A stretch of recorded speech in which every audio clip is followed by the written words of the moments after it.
À la fin de cette vidéo, la position du pouce n'aura plus aucun secret pour vous.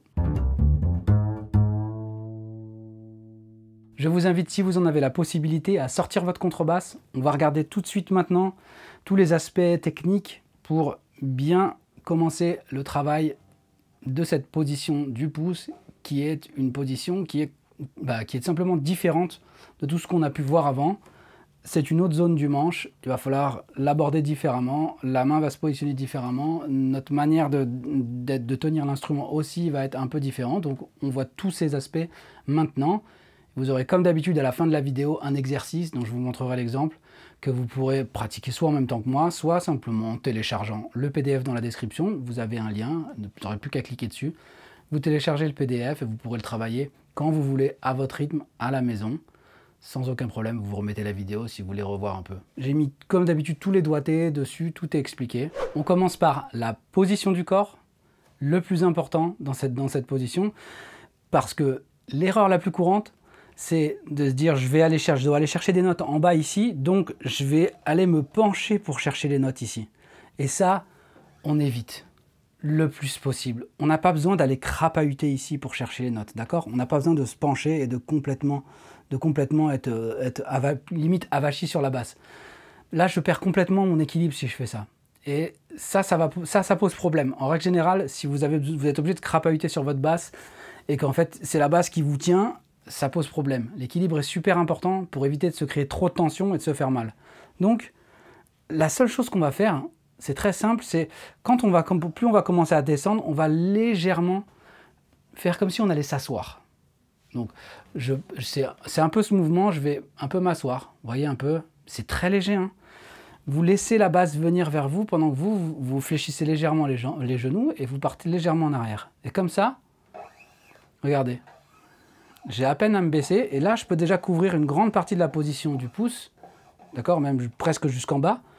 On est d'accord que quand on va aller en bas, il faudra accentuer cette position. Mais là, j'ai toujours l'équilibre. D'accord? Si j'enlève la basse, je tiens. Je suis bien ancré là. D'accord? Mon point de gravité, il est bien. Je ne suis pas trop en avant. Si je ne fais pas ça, que je reste en position normale et que je m'incline en avant pour aller chercher les notes, regardez, si j'enlève la basse, je pars en avant.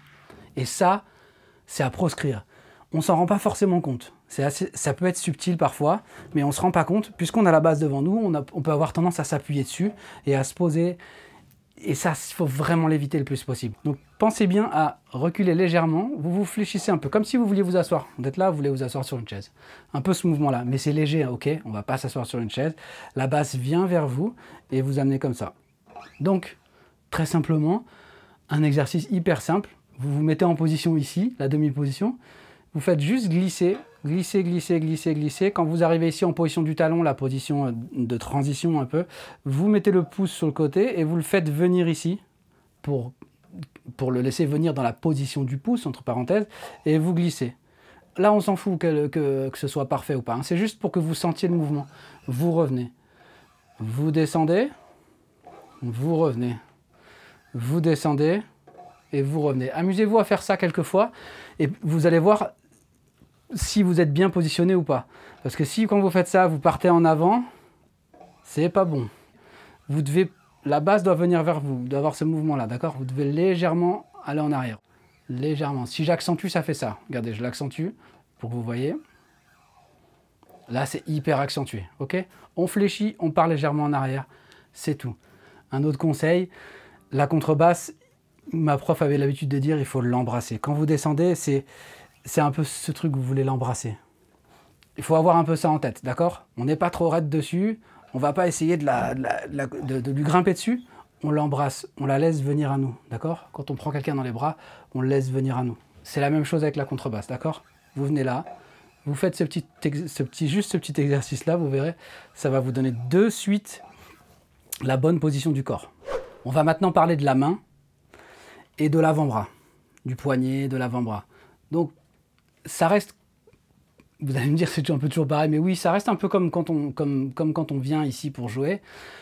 On met notre bras au repos, on lève la main, on essaye de garder, voilà, on essaie de garder notre main dans la position la plus naturelle qui soit. Pour moi, ça c'est la position naturelle de la main. Et ce que je vais faire, c'est que je vais venir la poser ici, sur la corde directement. Ok, même avec mon petit doigt, on s'en fout, on pose tout. En position du pouce, le petit doigt, on l'enlève parce qu'il ne joue pas, d'accord? Donc lui, on l'oublie. On est posé là. Je viens positionner tous mes doigts sur la corde, tout simplement. Mon bras, là, il est posé sur le corps de la basse. Ça, on évite, d'accord? Donc là, je me suis bien positionné, je suis légèrement assis, ok? Je lève mon bras. Vous pouvez voir aussi là que mon poignet est fléchi. Ça, on ne veut pas.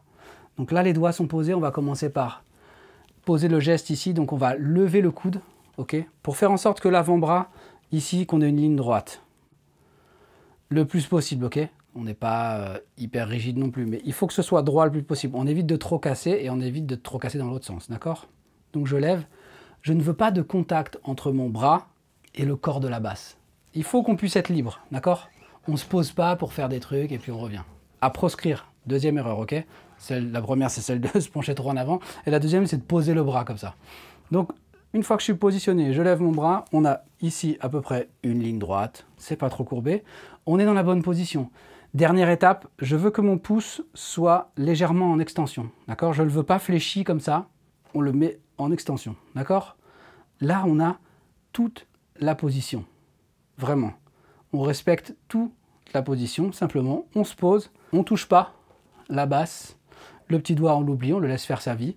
On a l'annulaire, le majeur, l'index et le pouce qui sont posés.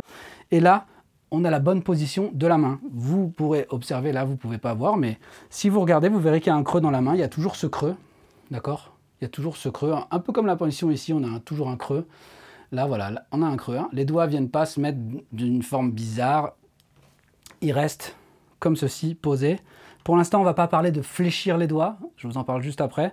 Pour l'instant, juste on pose. Les doigts, ils sont en arc de cercle comme ceci. Et le pouce, on a ce fameux espace ici. Voilà, la main ne s'affaisse pas. On a toujours ce bel arc de cercle. On est toujours bien. On reproduit ici. On le pose là. Très simplement. Voyons maintenant les zones d'appui sur les doigts. En commençant par le principal, le pouce. Donc là, on va appuyer sur un endroit qui est pas commun au niveau du pouce. Donc sur le côté du pouce, ici, on va appuyer. Vous avez l'articulation là, d'accord? Vous avez la dernière articulation ici. Donc la zone d'appui va être sur l'articulation, pas au milieu de l'articulation, hein, sinon ça fait mal, parce que vous savez, une articulation, c'est deux os qui viennent comme ça. Donc si vous appuyez au milieu, vous allez voir, vous avez des tout petits tendons, ça fait mal.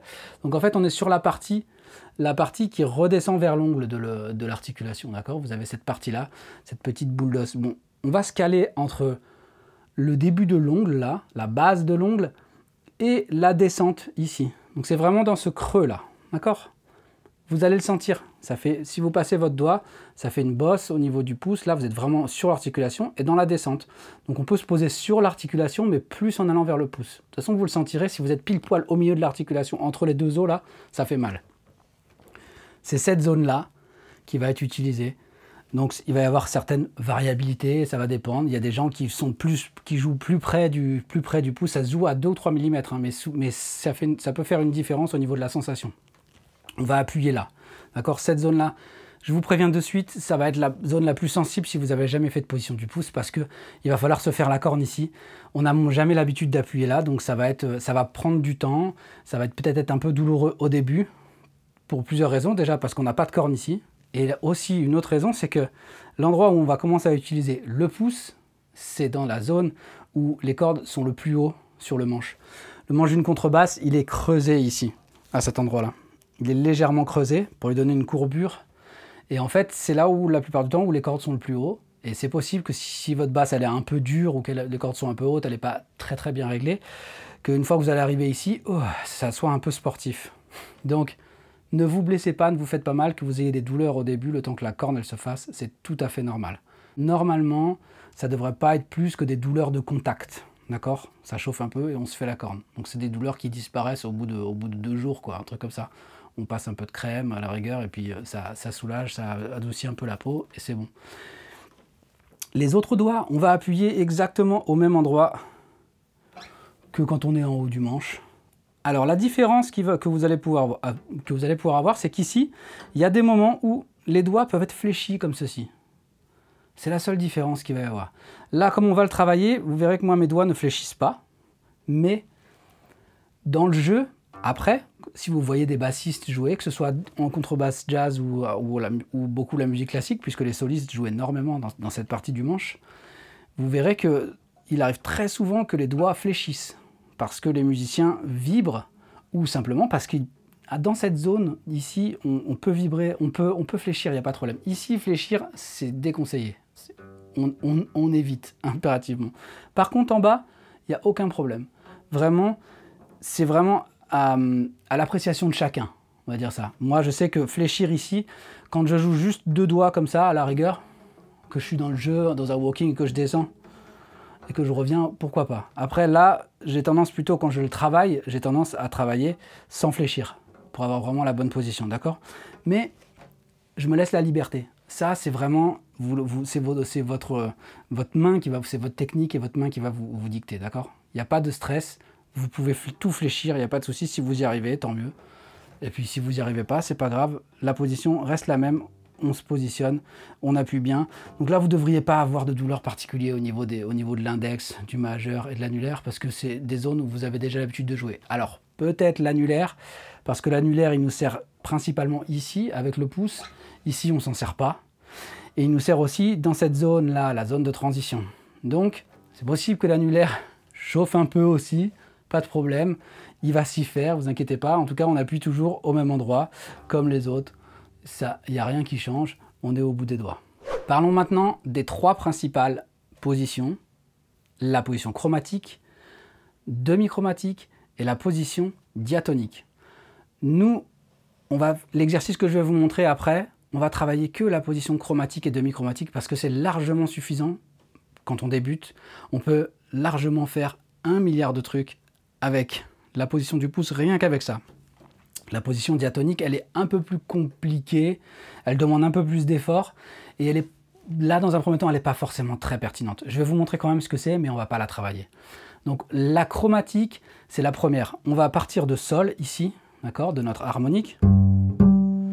Donc généralement, la position du pouce commence ici, c'est-à-dire à partir d'ici où on peut basculer avec le pouce, donc mon sol. Chromatique, ça veut dire je monte chromatiquement, chaque doigt monte d'un demi-ton. Donc sol, sol dièse, la et la dièse. Ou sol, la bémol, la, si bémol, comme vous voulez. D'accord? Là, on couvre une tierce mineure entre sol et si bémol.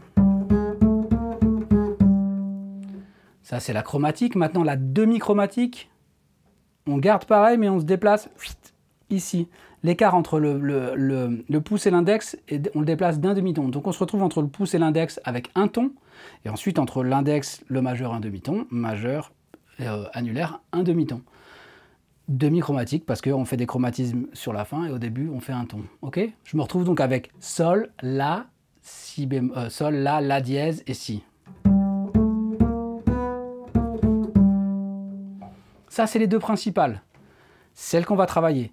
Je vous montre quand même la diatonique. La diatonique, en fait, elle reprend les notes de la gamme. Là, on est ici, donc on est sur la fin de la gamme de Do majeur. Do, Ré, Mi, Fa, Sol, Do, Ré, Mi, Fa. Et ensuite, on est sur les dernières notes. Sol, La, Si, Do. Donc, en fait, la diatonique, elle reprend tout simplement les noms, les intervalles de la fin de la gamme majeure. Donc, si on est dans la gamme majeure de Do et qu'on arrive ici au Sol, on vient de faire... Je vais faire entre Sol et La un ton, comme la demi-chromatique, identique. Par contre, ici, je vais aller chercher le Si, pas le Si bémol, le Si bécard. Donc, je dois bien écarter mon majeur et mon index et mon majeur. Et ensuite, je viens chercher le Do avec l'annulaire. Autant vous dire que celle-là, elle demande vraiment d'écarter la main, vraiment de stretcher et d'aller chercher les notes. En règle générale, moi, je vais avoir tendance à lâcher mon index. Vous avez peut-être pu observer que les autres positions, j'ai pas besoin de lâcher les doigts, ils restent en position, là, que ce soit la chromatique ou la demi-chromatique. Pour celle-là, par contre, j'ai besoin, moi, de lâcher pour aller chercher avec mon annulaire, j'ai besoin de lâcher l'index, parce que sinon, là, je me retrouve à devoir mettre le doigt dans une position qui est totalement inconfortable pour moi.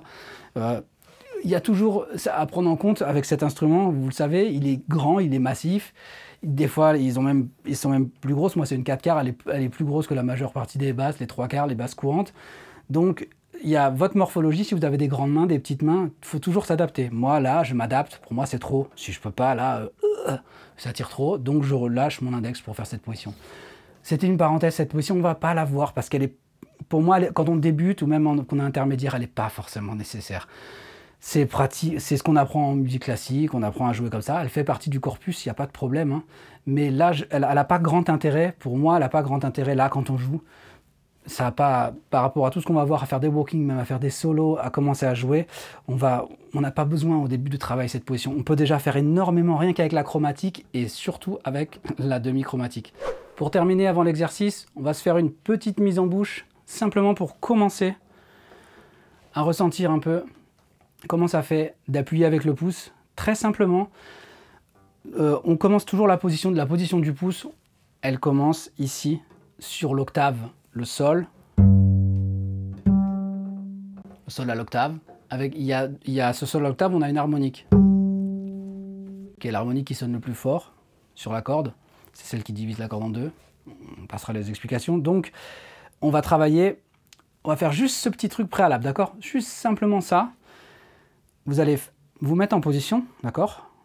Les doigts posés. On va juste jouer avec le pouce, on va s'amuser à appuyer pour ressentir un peu ça. D'accord? C'est vraiment un truc de ressenti. Donc, je cherche mon harmonique.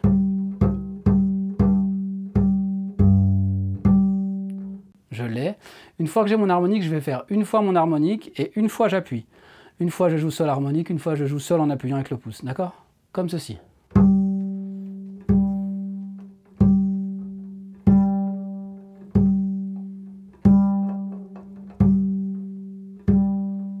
En essayant d'être juste, hein. À votre rythme tranquille.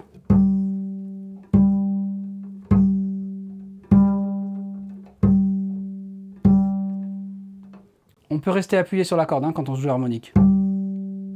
En règle générale, les harmoniques, on relâche la main pour qu'elle résonne plus longtemps. Celle-là, c'est celle qui sonne le plus fort. Vous pouvez laisser le doigt posé dessus. Pas trop fort, hein, mais vous le laissez poser dessus, ça marche.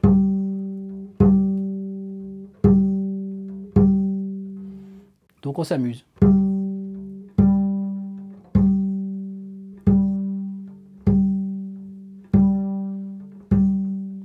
On essaye si possible de garder la main dans la position, ok? Là, j'ai pu faire ça. C'était juste pour la choper. L'objectif, c'est de choper ce mouvement-là. Et après, on essaye de se concentrer pour garder la main en position au-dessus. Essayez ça sur toutes les cordes. Vous allez voir, ça va vous donner une autre sensation. Parce que quand on fait ça ici,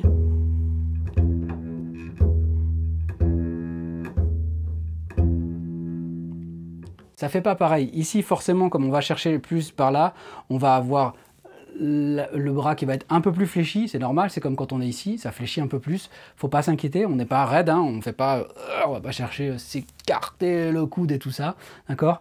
C'est normal, il va falloir s'adapter à chaque corde. Et vous verrez que on n'a pas forcément besoin, quelque chose dont j'ai pas forcément parlé, mais on n'a pas forcément besoin de poser la basse sur l'épaule là, d'accord? La basse, elle reste toujours ici, toujours positionnée de la même manière, avec la position que moi j'enseigne et qu'on m'a enseigné. J'ai pas besoin de la poser, forcément de la poser. Ça veut pas dire qu'elle va pas se poser. Mais j'ai pas, si je joue que ici, je fais une phrase, je me retrouve ici, j'ai pas besoin qu'elle soit posée. Par contre, si je vais commencer à jouer par là, oui, là, elle va venir naturellement venir se reposer là. Si je vais jouer plus par là-haut, ou si je vais commencer à descendre un peu plus, elle va venir se poser naturellement. Mais il y a toujours un maintien au niveau du bassin. C'est lui qui contrôle tout. Le fait d'aller en arrière, d'embrasser, je vais être là, là par exemple, elle touche pas. Oh, pardon, elle touche pas là. Là, donc là, je peux bouger autant que je veux, ça touche pas. Mais si je vais venir à jouer là-haut, comment je vais venir à jouer sur les cordes graves ou un peu plus sur les cordes graves, c'est normal, la basse va venir plus vers moi et elle va venir s'appuyer à un moment donné sur l'épaule. Donc, ne vous figez pas trop avec ça, même si quand vous êtes là, eh ben, ça vient s'appuyer sur l'épaule, ça vient s'appuyer sur l'épaule. C'est pas un problème, et même la plupart du temps, c'est normal. Encore une fois, la morphologie de chacun, la morphologie aussi des basses, les basses sont différentes. Donc il y a certaines bases qui vont peut-être amener à ce que vous soyez plus direct, le manche posé sur l'épaule. On ne sait jamais. Tout ce que je vous demande, c'est de garder bien cette posture, cette position debout là, où vous vous fléchissez légèrement. Votre centre de gravité, il est bien, il est là. Vous n'êtes pas trop en avant, vous affaissez pas sur la basse. La basse vient vers vous et là, vous être libre de jouer. Et toujours le bassin, toujours le contrôle. Vous voyez, sur les bras là, toujours le bassin qui contrôle, comme ça je peux revenir ici, jouer, je peux descendre, et je suis là, et je suis pas obligé de, je m'appuie pas sur la basse, genre, oh, je suis là, je joue dans les aigus, et après, oh, il faut que je rebalance ma basse pour remonter. Lui, ce petit mouvement là de balancier, là, ça va nous permettre de nous balader de manière le plus fluide possible sur notre instrument, et ça c'est hyper important, vraiment, surtout là, et surtout quand on joue de plus en plus et qu'on veut acquérir vraiment une bonne technique et qu'on veut être libre, on a besoin d'avoir une bonne gestuelle d'une certaine manière, une bonne position du corps, une bonne position des mains. Voilà, j'en ai beaucoup dit, mais à mon avis avec tout ça, vous êtes parés. Ce petit exercice simple, là, juste librement, tom, tom, pas trop vite, hein.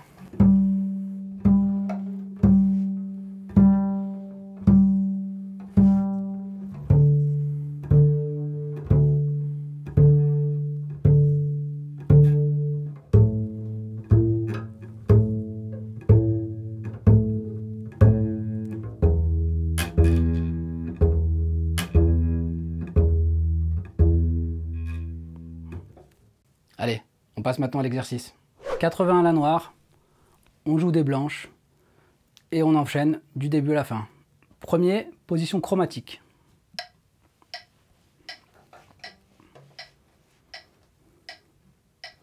1, 2, 3, 4.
Deuxième exercice, position demi-chromatique.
Merci à ceux qui sont restés jusqu'au bout. À chaque fois dans les vidéos, quand je vous montre l'exercice, vous pouvez le faire avec moi, mais ce n'est pas une obligation.